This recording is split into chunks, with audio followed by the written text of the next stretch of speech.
కానీ ప్రతి ఏడు మీరు ఏదో ఒక ఆటంకం చేస్తూనే ఉంటారు కదా బాలక. ఏటేడు నేను చెప్పుతూనే ఉంటా, కానీ మీరు మాత్రం నన్ను లెక్క చెయ్యకుంటున్నారా? అమ్మా, మాతోని ఏదైనా పొరపాటు జరిగితే మమ్మల్ని మన్నించు తల్లి. మేము నీ కోరిక ఏముందో మీరు చెప్తే మేము అది శిరోత్సాహిస్తాం తల్లి. ఏడేడు నా కోరిక చెప్పుతూనే ఉన్నాను నేను, కానీ మీరు మాత్రం నెరవేర్చడం లేదు. అమ్మా, నిన్ను తల్లిగా భావన చేసి ప్రతి ఏటా ఇన్ని లక్షల మంది ఇన్ని వేలు లక్షల కొబ్బరికాయలు కొట్టి నీకు కావలసినవన్నీ ప్రత్యక్షంగా పరోక్షంగా అన్నీ నీకు సమర్పించి ఎంతో ఘనంగా ఈ యొక్క జాతరని నువ్వు మా తల్లివని అన్ని కులాల వాళ్ళు, జాతుల వాళ్ళు, మతాల వాళ్ళు ఎంతో తృప్తిగా చేస్తూ ఉంటే ప్రతి సంవత్సరం నువ్వు ఏదో ఒక కొరత కొట్టి గిడ్డల్ని ఎందుకు తల్లి బాధిస్తావు? ఆ విధంగా బాధించకుండా నువ్వు మాలో చేరి మేము నీకు ఎల్లవేళలా నీ యొక్క భక్తి శ్రద్ధలతో ఈనాడు భక్తి లోకించి పసిగిడ్డలు, చిన్న పిల్లలు, కాలేజీలో చదువుకుంటున్నటువంటి విద్యార్థులు వీళ్ళందరూ నాశనం అవుతున్నారు. వీళ్ళందరినీ నువ్వు చల్లటి చూపుతో చూసి వాళ్ళందరినీ ఆశీర్వదిస్తావని, ఆశీర్వదించడానికి ఏం పూజలు చేయాలో చెక్కు తల్లి, వాటిని తప్పకుండా చేసుకుంటాం. నా బిడ్డలనందరినీ నేను కడుపులో పెట్టి నేను కాపాడుకుంటున్నాను బాలక. కానీ తల్లిదండ్రులే కాదు, బాలలందరినీ విచ్చలవిడిగా మీరు వదిలేస్తున్నారు. అయినా కానీ నేను మాత్రం కడుపులో పెట్టుకొని కాపాడుకుంటూ వస్తున్నాను.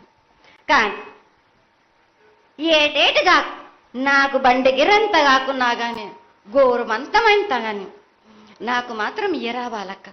తప్పకుండా ఇంతవరకు నేను చుక్కలన్నీ నేను రాసుల కొద్ది నేను రప్పించుకుంటున్నానే గాని గోరు మందమంతా కూడా నాకు చెందదా బాలక్క.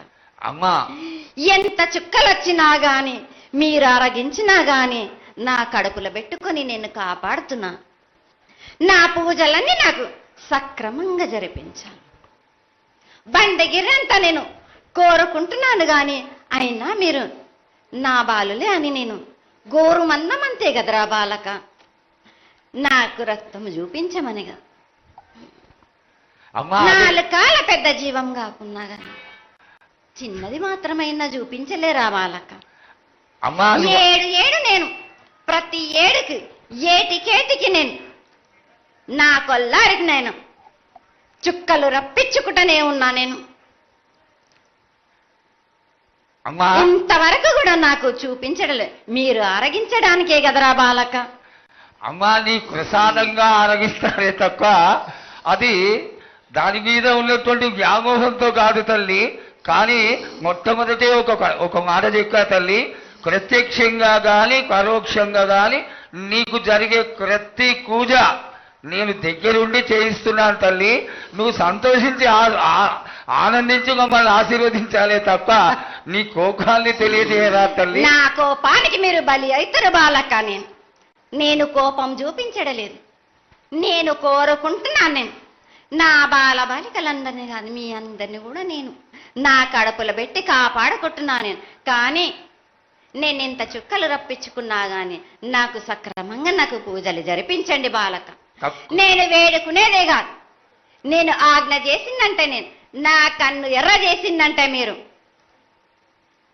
మీరు మాత్రం రక్తం గక్కుచం చేస్తారు. అమ్మా, అది వద్దు తల్లి, మాకు వద్దు. కాబట్టి నీకు శాంతి ఎల్లవేళలా ఏ విధాలుగా ఎంత చేయాలో అంతా చేస్తున్నాం.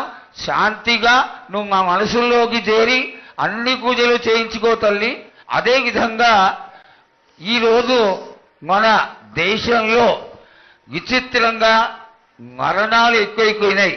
అగ్ని ప్రమాదాలు, అలాగే తెలియకుండా మనుషులు కొట్టుకొని చచ్చిపోవడం, అనవసరమైనటువంటి రీతిలో మనుషులని చంపేయడం, ఇది ఎంతవరకు సబమైనటువంటి విషయం తల్లి. ఈ యొక్క పరిణామాలకి నా ఉద్దేశం నీ యొక్క పాత్ర కూడా కొద్దిగా ఉన్నదేమో. ఎందువల్లంటే పుట్టించేది, జీవించేది, మరణించేది అన్నిటికీ కారణమైనటువంటి నువ్వు, నీ ఆశీర్వాద బలం మా పైన తక్కువయ్యి మాలో ఈ విధమైనటువంటి మరణాలు సంభవిస్తున్నాయి.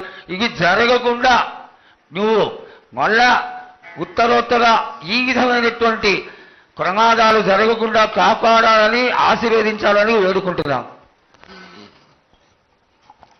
నాది మాత్రం కొద్దిగా ఉంటుందని అనుకుంటున్నారు కానీ తప్పకుండా ఉంటుంది బాల.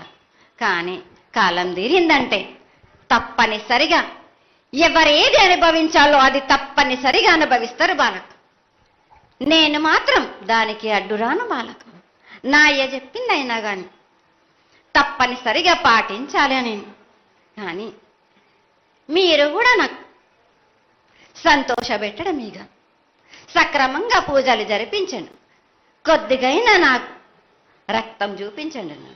ఇది వరకు నేను చేసిందంతా మీరు సంతోషంగానే అందుకుంటున్నాను. కానీ మీరు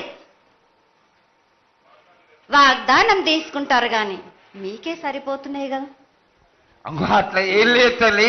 నా రూపాన్ని కూడా మీరు అడ్డుపడుతున్నారు మీరు. కానీ ఇది వరకు నేను శాంతంతో నిన్ను కడుపులో పెట్టి కాపాడుతున్నాను. ఈ ఏడు జరిపించలేకపోతే నేను మాత్రం ఎవరెవరు అడ్డుపడుతారో వారికి నేను రక్తం గక్కేలా నేను చేస్తాను. కానీ మళ్ళీ నన్ను నిందించద్దు. లేదు లేదు తల్లి, ఏనాటికి జరగని కొలది నీ ఆశీర్వాద బలమే లేకపోతే మేమెంతటి వాడవు.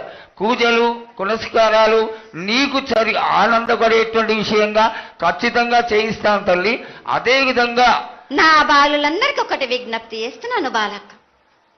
నన్ను కొల్చేవారే కాదు, నా అలంకరణ చేసేవాళ్ళు కానీ నా ముందుండే వాళ్ళే కానీ నాకు మాత్రం తప్పనిసరిగా విధి విధానంగా నాకు జరిపించండి. అమ్మా తప్పకుండా చేస్తాను తల్లి. అదేవిధంగా